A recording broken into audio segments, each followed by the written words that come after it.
Una noche muy especial, muy cálida por todo lo que significa las visitas que tenemos esta noche.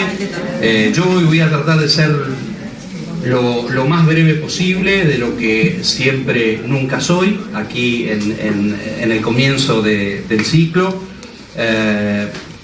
un poco porque me gustaría que los actores involucrados en toda esta movida, algunos de los actores, porque muchos están ahí abajo, sean los encargados de contar de qué se trata esto, en el cual el ciclo de ecología que nosotros realizamos aquí en el Centro Cultural Roberto Fontana Rosa hoy no tiene más que palabras de agradecimiento que hayan sumado a esta movida, a este pequeño eslabón que es el ciclo. Quien está a mi derecha es Brian Holmes, parte de la historia de Brian y su trabajo, que ya ha estado por Rosario varias veces. Quiero que Graciela y Alejandro cuenten esta parte, porque quiero que cuenten esta parte de la historia, de cómo se armó esta movida y por qué esta movida. Y yo solamente, por eso dije que quiero ser breve, agradecerles que hayan tenido la generosidad que el ciclo sea parte de esta historia también esta noche. Ante todo, muchas gracias, buenas noches.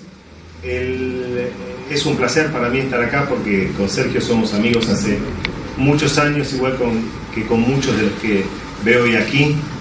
Este es un viejo anhelo que venimos, todos aquellos que venimos trabajando en la dinámica de cuencas, tenemos, y en el caso particular de una organización como la que yo represento, que vincula las cuestiones de arte en contextos sociales, ambientales, vincular como organización la dinámica ambiental a la dinámica de las prácticas artísticas en contexto, es algo que siempre uno ha querido juntar, y parece que en una época era como el agua y el aceite.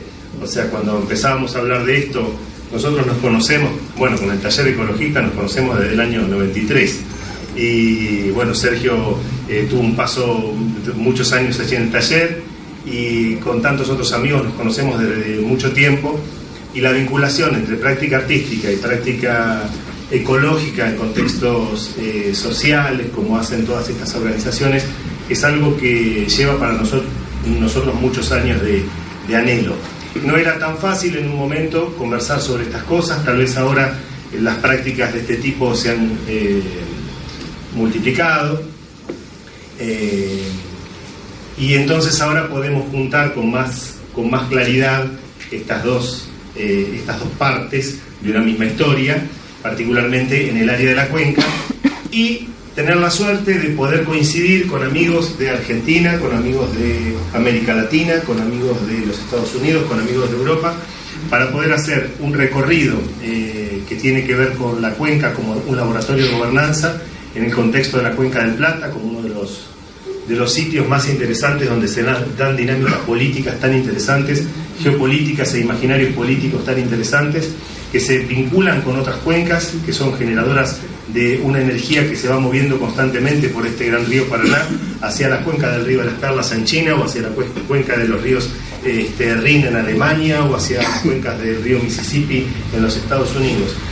Otros amigos, otros artistas, otros investigadores, otros teóricos vienen trabajando esta cuestión de cómo vincular arte, conocimiento popular, conocimiento científico, tecnológico, investigación, para poder dar una respuesta a los tiempos en los que nosotros estamos viviendo, y también una forma de imaginar las cuencas como espacios donde no solamente se genera vida, donde se generan economías que vinculan lo local con lo global, sino también donde hay personas que tejen realmente la red de la vida. Porque la red de la vida, y siempre lo comentamos, esta red de la vida no la constituye ni el mercado, no la constituye ni la comunicación globalizada, sino que la constituimos cada uno de nosotros con nuestra propia vinculación y nuestro propio hacer cotidiano. Que disfruten de la charla y que se sumen a todas las actividades que el programa propone. Muchas gracias.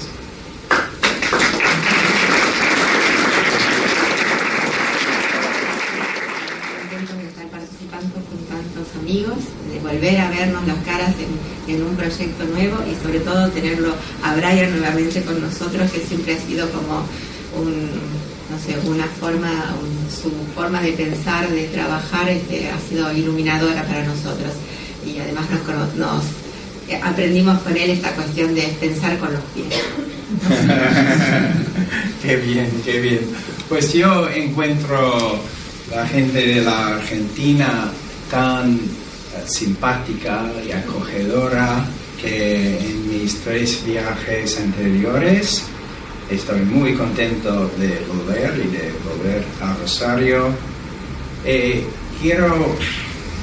También quiero apuntar algo que es muy interesante, que la gente es tan acogedora que siempre, pero las reflexiones y los proyectos avanzan y me parecen siempre más profundos, más interesantes y también más efectivos, con más densidad de lo real. Y eso es algo muy interesante para alguien que viene solamente de vez en cuando. Hoy voy a hablar de un proyecto que hicimos en la ciudad donde yo vivo, en Chicago, con una colaboradora, Rosalinda Borsila, y también con la colaboración de Sarah Luisen, que está presente.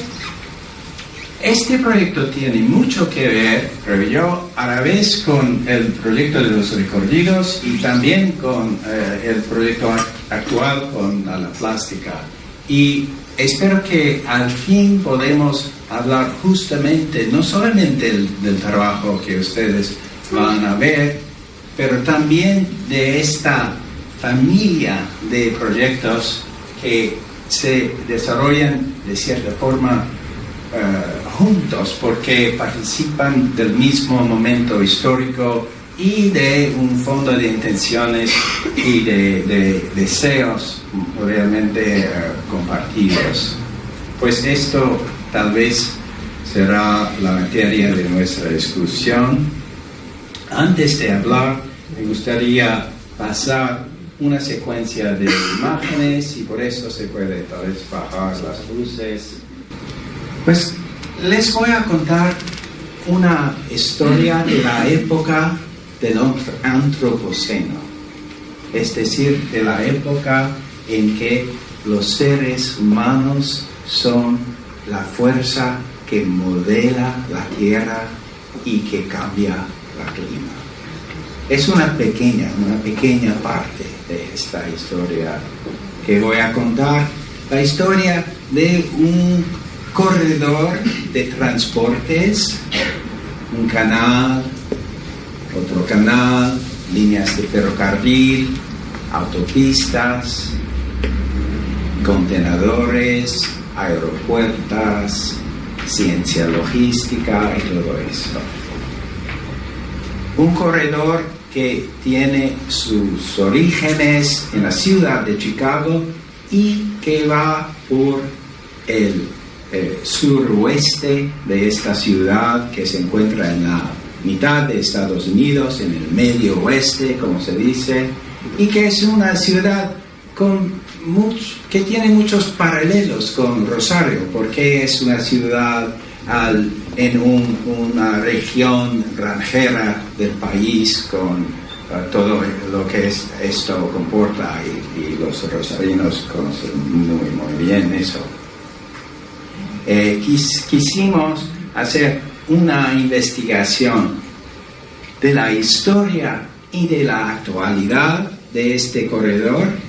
Quisimos tratarlo como la metáfora real y encarnada de procesos de globalización mucho más grandes que nos afectan directamente en la ciudad donde vivimos, y quisimos dar a conocer esta investigación a personas que no tienen las mismas maneras de abordar tales sujetos, que no son críticos, que no son académicos, etc.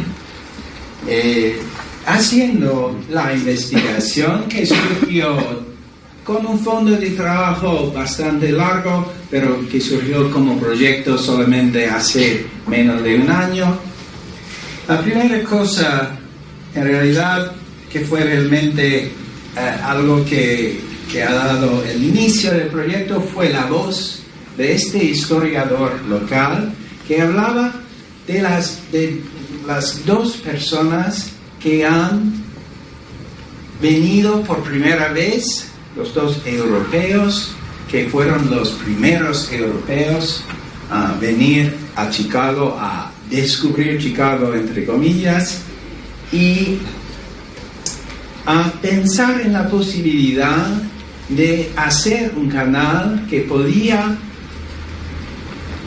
pasar del gran lago de Michigan, que es uno de los grandes lagos, a través de la divisoria de las aguas, es decir, la divisoria continental, y conectar los grandes lagos con el sistema fluvial que va hacia el Mississippi y después hacia el Golfo de México. Lo que se aprende es que una cosa muy curiosa, estas dos personas que son famosos obviamente en la historia de Chicago eran un sacerdote y un negociante soldado, ¿no? Alguien entre lo militar y el comercio. Y ellos, como todos los europeos, en realidad no venían a América del Norte para descubrir el continente, sino que querían descubrir un pasaje, el pasaje del noroeste, que debía llevarlos a China. La idea no era descubrir las Américas, la idea era encontrar una vía por agua, ¿no? Una vía navegable que llegue hasta la China, fuente de la riqueza del comercio, este país de las mercancías maravillosas que los europeos muy codiciosos querían sacar de allí y hacer beneficios con esto. Pues ellos venían no para las Américas, sino para China. Pero después de un viaje largo, han entendido que se equivocaron estas dos personas, y andando, haciendo máquina, ¿cómo se dice? Ruta para volver al Canadá de donde partieron, los indios han indicado un camino más corto, que fue el camino hasta pequeño espacio que divida la cuenca del Mississippi de la cuenca de los grandes lagos, y es decir, que divida todo el sistema fluvial andando hasta el océano Atlántico, del sistema fluvial andando hasta el Golfo de México.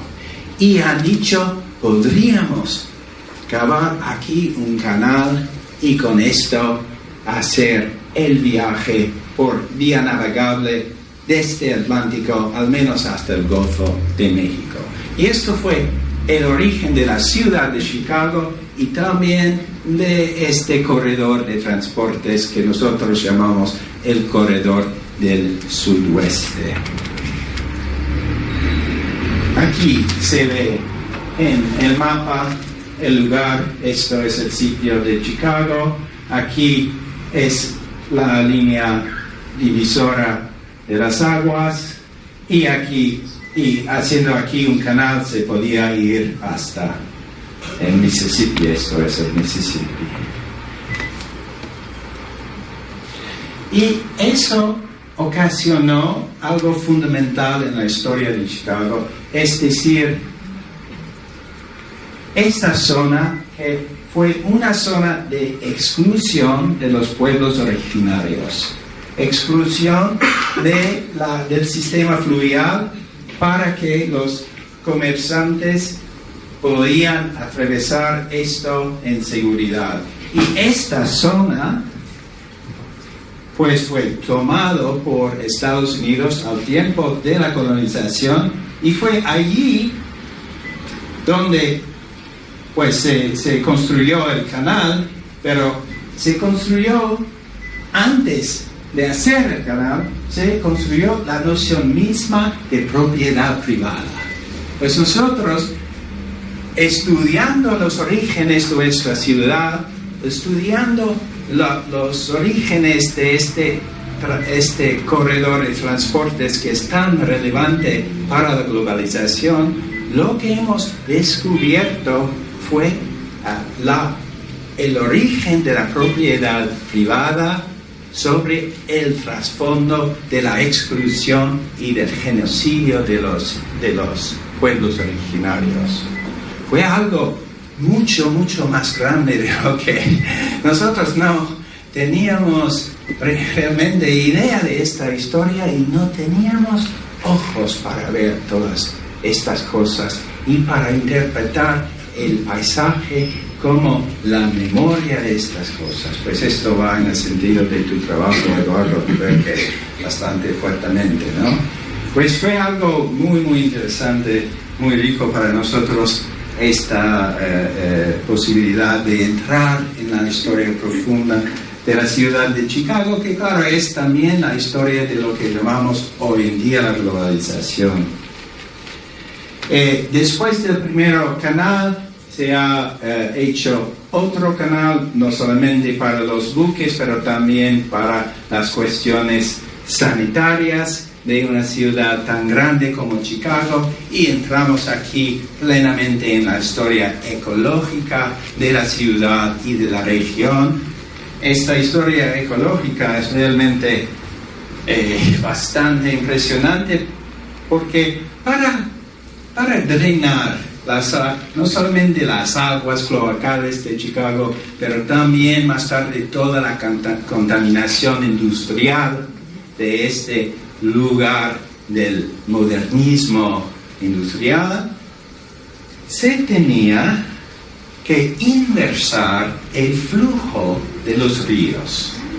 Antes de la intervención de los ingenieros, los ríos de Chicago andaban, como era de esperar, en el lago. Y aquí había la línea divisoria de las aguas, y aquí otro sistema que andaba poco a poco hacia el Mississippi. Después, todo esto fue inversado, y ahora las dos cuencas anteriormente separadas durante miles y miles de años, ahora las dos cuencas comunican a través de este sistema, y hay varios problemas ecológicos que derivan de esta inversión de los flujos de los ríos. También acá, porque acá hubo una concentración industrial realmente increíble, con una contaminación como uno puede imaginar. Pues es esta historia que encontramos. Aquí se ve de manera muy concreta el corredor, el canal, la línea de ferrocarril. Detrás hay la autopista que uno no ve. Aquí una destilería de petróleo, un poco más allá el aeropuerto. Y si uno sigue el ferrocarril, se va hasta la instalación de Puerto Seco que ustedes han visto en las imágenes de antes, con todo este centro de distribución de la compañía Walmart, que ahora es el empleador más grande de Estados Unidos, y una de las fuerzas que hacen lo más para llevar los productos desde la China hasta Estados Unidos. Pues hemos pensado que de cierta forma este corredor del sudoeste, que debía ser el pasaje del noroeste para llegar hasta China, terminaba realizando el viejo sueño de los colonizadores, porque es por estas mismas vías que ahora vienen las mercancías desde la China y desde la Asia hacia este gran centro de consumo que es Chicago. Pues eso es un primer paso en entender las capas históricas que componen este mapa de los flujos de la globalización, que es lo que nos interesa como realidad existencial, como la trama misma de nuestra vida contemporánea. Se puede ir. Nosotros quisimos ir más lejos, no solamente quedarnos en Chicago, pero tratar de entender a dónde van estas líneas de ferrocarril. Y por esto fuimos a Kansas City. Kansas City es otra ciudad del medio oeste, una ciudad como los otros, una ciudad del ferrocarril y del río también. Pero lo que descubrimos en Kansas City, pues sobre todo la existencia de esta línea de ferrocarril, que uno ve muy bien si no está en Kansas City. Se trata de la Kansas City Southern, la compañía que se ha hecho cuando la línea de Kansas City compró la mitad del sistema de ferrocarriles de México y consolidó un corredor continental que va desde Kansas City y Chicago, que está aquí con varios enlaces hacia Chicago, al sudoeste hacia el Océano Pacífico y de allí hasta China. Pues esta idea, este sueño de los colonizadores se realizó otramente, no solamente con los puertos de California, que son aquí las dos grandes líneas que van hasta los puertos de California y después hasta China, pero también con esta idea que participa de la locura actual de una aceleración desproporcionada de los flujos de comercio mundial. Y es allí, con esta aceleración, con esta intensidad de los flujos, que nos acercamos a las cuestiones del antropoceno. Pero hay más, hay algo muy curioso. Un siglo antes, el hombre que fundó la compañía de la Kansas City Line, tuvo el sueño, un sueño muy fuerte, de realizar una conexión de ferrocarriles hasta el Océano Pacífico, en la costa de México y hasta China. Pues eso es una obsesión. Esta obsesión de llegar a China, de realizar la conexión con China. Se puede decir que las Américas no son más que un obstáculo sobre la ruta que va desde Europa hasta China. Y nosotros somos como accidentes de la historia del codicio capitalista de los europeos. Es un poco así en Estados Unidos, al menos, porque la historia se ve siempre cada vez más claramente. Yo quise ir a ver este puerto de Lázaro Cárdenas para ver lo que es. ¿Qué es este puerto? ¿Qué es este puerto que pretende reemplazar los puertos de California, que son costosos, donde hay huelgas, donde hay derechos laborales, donde hay también tantas regulaciones ambientales, que eso frena la locura del desarrollo del comercio transnacional y globalizador? Pues yo fui a ver cómo las cosas se hacen en el puerto de Lázaro Cárdenas, que no es más que un puerto entre los 52 puertos en 26 países del mundo de esta compañía de la Hutchinson Ports Holding, que es una compañía de Hong Kong, ¿no? De los británicos instalados en Hong Kong, en el paraíso del comercio que es China, ¿no?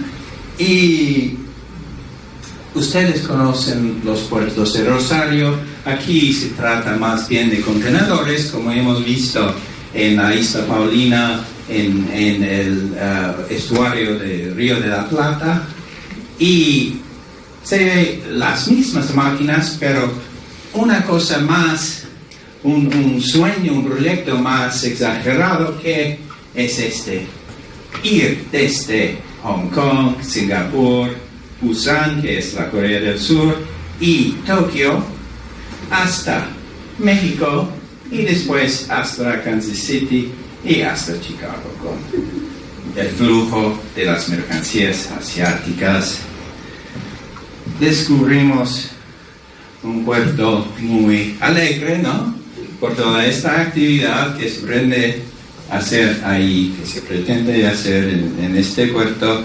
Descubrimos también las instalaciones de seguridad que ahora se usan en los grandes puertos, de los rayos gamma y los rayos X, con estas instalaciones técnicas que se dicen muy avanzadas para garantizar la seguridad de todo el mundo, etcétera, etcétera, etcétera.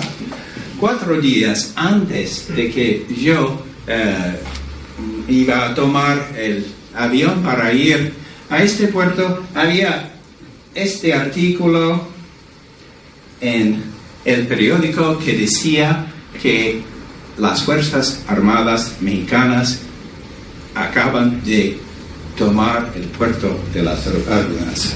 El ejército mexicano patrulla en el puerto de Lázaro Cárdenas en Michoacán. Es una medida del gobierno federal para retomar el control y contener la violencia generada por la guerra de carteles del narcotráfico. Lázaro Cárdenas es uno de los puertos más importantes de México, pero también es considerado como el principal punto del cartel de la familia michoacana para entrar droga y también los insumos para prepararla. Joaquín Fuentes tiene más detalles de la situación y también de la decisión del gobierno mexicano. El gobierno mexicano militarizó el puerto de Lázaro Cárdenas, Michoacán, al occidente de México. Busca retomar el control y asedios que desde hace tiempo mantenía sobre la población y el comercio el grupo criminal de los Caballeros Templarios. Hemos venido tomando acciones para recuperar el territorio, para devolverle los caminos a la sociedad, para que pueda haber la comercialización que se requiere. Este es el segundo recinto portuario en importancia de México. Desde aquí, los Caballeros Templarios han recibido cargamentos de cocaína procedentes de Colombia y Perú, pero sobre todo, las autoridades han confiscado importantes envíos de precursores químicos para la fabricación de drogas sintéticas procedentes de Asia. Ustedes ahora conocen un poco lo que son los carteles, ¿no? Es algo muy interesante y muy importante de saber que esto es el gran corredor continental que se divide en dos para ir a los dos lados de Canadá, donde hay muchos recursos, mucha actividad extractiva, ¿no? Pasando por el centro de Estados Unidos y terminando a los puertos de Manzanillo y de Lázaro Cárdenas y también a la capital DF, México DF, pasando por todos los centros de producción de automóviles y todo eso de México.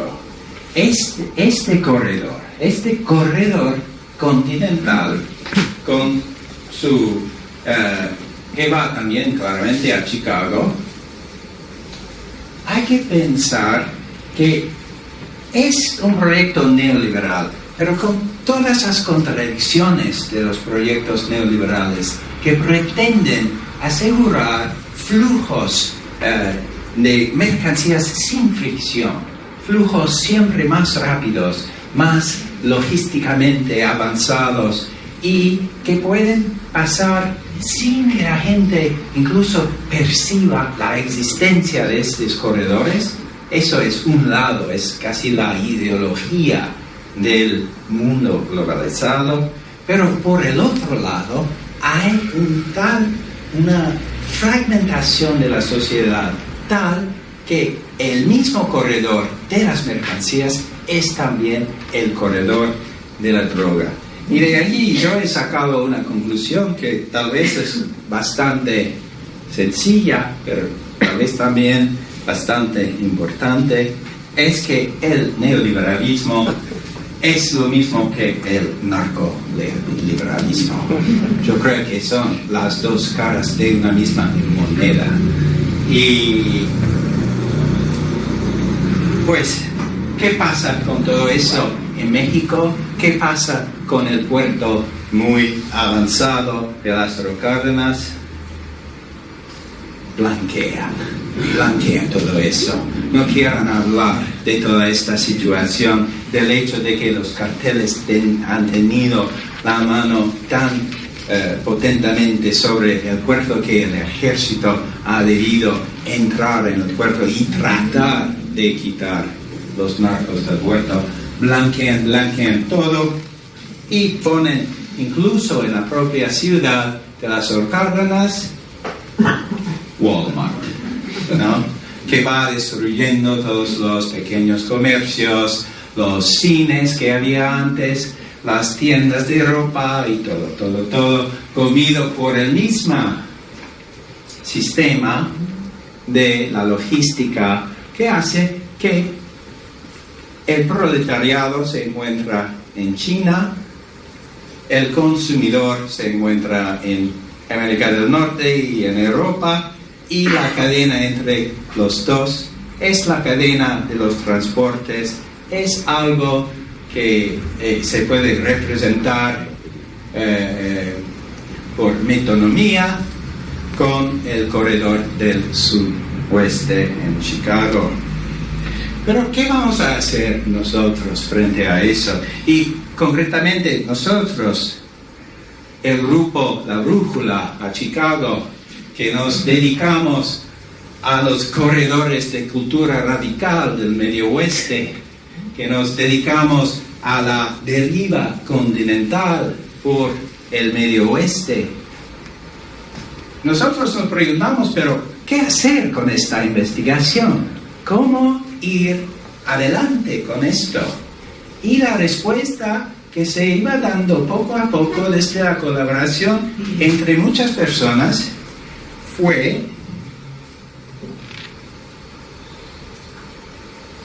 hacer un proyecto social que pueda dar a conocer a la gente alrededor de nosotros, a los habitantes de Chicago, algo de esta historia bajo la forma, primeramente, de una muestra. No rechazamos la representación artística del todo, pues hemos hecho una muestra para invitar a la gente de conocer estas cosas, con el tentativo de mostrar el paisaje actual de la ciudad y el paisaje de las humedales de antes, incluso de antes y también un poco hoy, menos, claramente menos, el hecho de la existencia de la línea divisoria de las aguas, que todo el mundo ignora, como es de esperar en una ciudad moderna, y también la manera en que esta invención de la propiedad privada en el momento de la colonización nos hace llegar hasta la instalación supermoderna de Walmart, que está aquí, de los grandes puertos secos, de los ferrocarriles y todo este mapa, que es el mapa de la región donde vivimos. Aquí se ve un poco más de cerca, con unas imágenes, también con unos conceptos. Hemos hecho un trabajo conceptual que se encuentra también en el sitio web, conceptos para entender lo que pasa con la logística, pero también con las resistencias a esta, y un trabajo histórico también bajo la forma de mapas.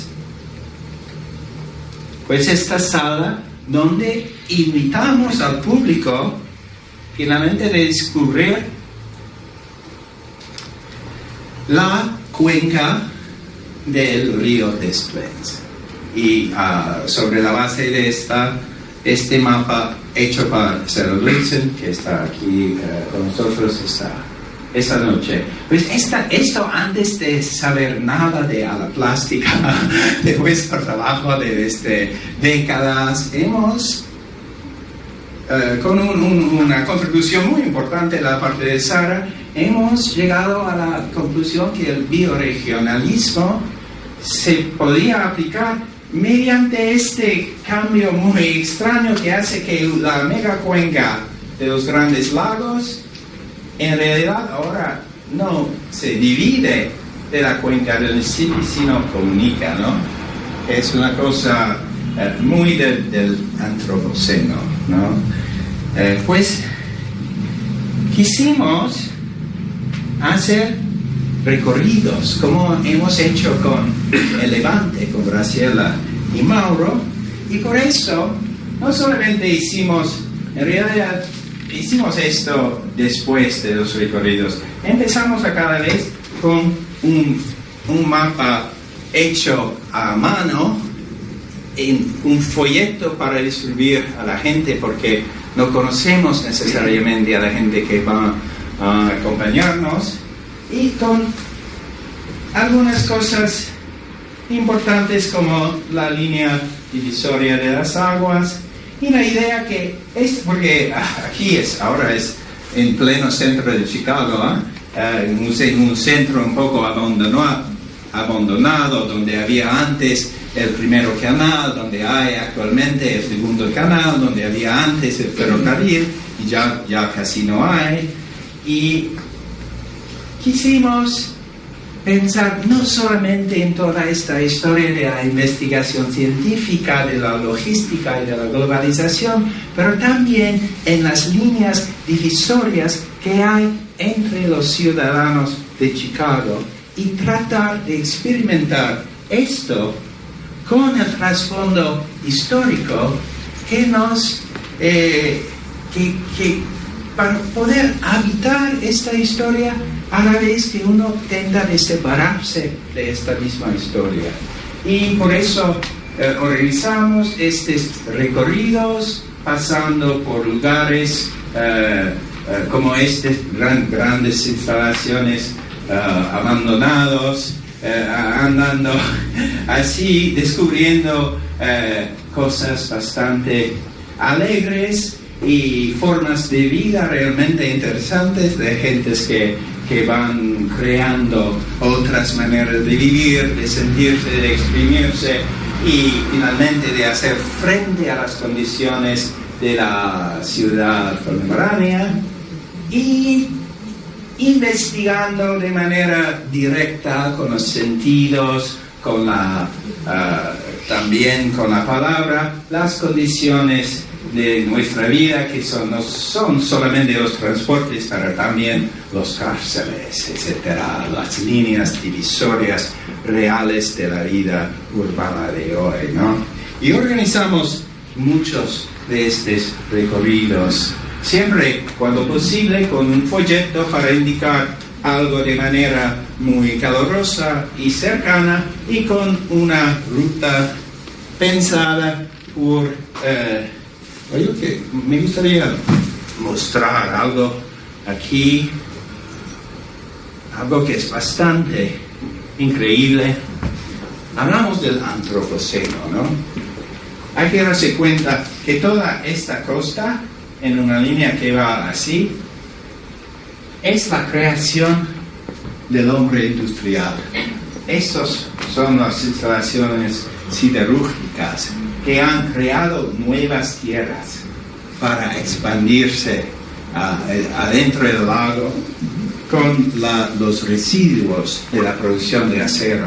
Y son paisajes increíbles que hoy en día toda esta región está siempre funciona como distrito industrial, con residuos muy importantes del tratamiento del petróleo, que son muy tóxicos, ¿no? Se ve acá también los residuos tóxicos. Y estos lugares un poco abandonados, donde hay la naturaleza un poco de antes, con personas como este activista muy, muy interesante y muy digno también, este hombre que conoce su región, la gente que vive allí, y también los sitios naturales, los humedales que quedan, como residuos, como posibilidades de un renacimiento de la naturaleza en estas zonas tan trabajadas por la industria, y con una incidencia hoy de la industria que es muy, muy fuerte, con el tratamiento del petróleo a base de arena que viene de Canadá. El proyecto más terrible de la actualidad, que es el proyecto que más contamina el aire del planeta, ¿no? Y que viene propio acá para tratarse por parte, una parte siempre más importante de esta producción va a las distillerías de Chicago. Había una protesta.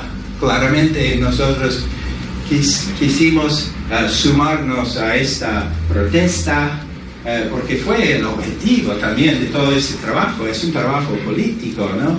Un trabajo de trazar alianzas con las personas, crear redes, educar a la gente y también pasar a diferentes tipos de acción política, ¿no? Una acción política que no se puede separar de un trabajo comunitario, una actividad perceptiva, formas nuevas de hacer educación popular y también formas de constituir conocimientos trabajados por múltiples tipos de personas. Este ciclo de investigación tomaba su fin con este viaje en un lugar donde se saca arena para usos industriales. Hemos hablado con toda suerte de personas, ¿sabes? Incluso esta gente que cuando yo hablaba del antropoceno no eran muy contentos de hablar de estos sujetos, ¿no?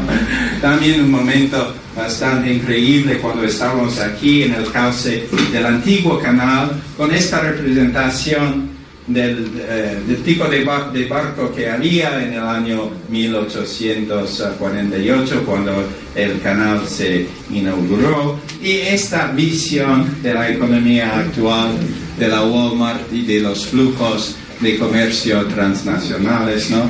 Fue algo bastante sabroso como condensación de todo un proyecto en un momento de percepción completamente azarosa, completamente no arbitraria, sino existencial, ¿no? Y son esos momentos existenciales que son tal vez al centro de este tipo de proyecto artístico, pero un centro que se desplaza para llegar a otras cuestiones, a otros campos, a otras luchas, a otras investigaciones, sin perder esta intensidad de la experiencia y de la experiencia trabajada por la producción estética.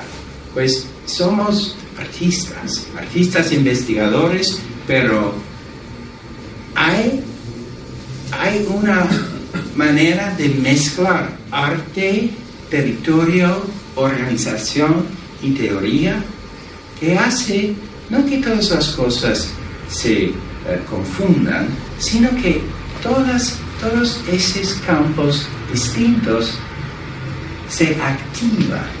Y eso creo que es el punto, activar los campos ajenos a su centro a lo que uno se dedica principalmente, para constituir una cadena bien diferente de la cadena de la logística, porque es una cadena de algo como una actividad remediadora frente a todo eso que va finalmente, y hay que decirlo, destruyendo el ecosistema de la planeta Tierra, ¿no? Son pequeños pasos. Un activista, por ejemplo, de esta localidad, ese lugar donde el canal antiguo se termina, este momento de la puesta del sol, ¿no? En el último día de este proyecto, son actividades que yo creo que están por desarrollar. No sabemos realmente lo que hacemos, estamos experimentando algo, y la idea, lo que yo quería ahora es dejar de adresarme así a todos y empezar a una conversación entre todos, un poco para saber qué es lo que hacemos, qué es lo que debemos hacer, qué es lo que estamos haciendo ahora con el proyecto con a la plástica, la Critical Art Ensemble y Eduardo Molinari y todos los que están involucrados en este cuestionamiento que sí tiene mucha experiencia, pero que no tiene un fin predeterminado y siempre está por crear.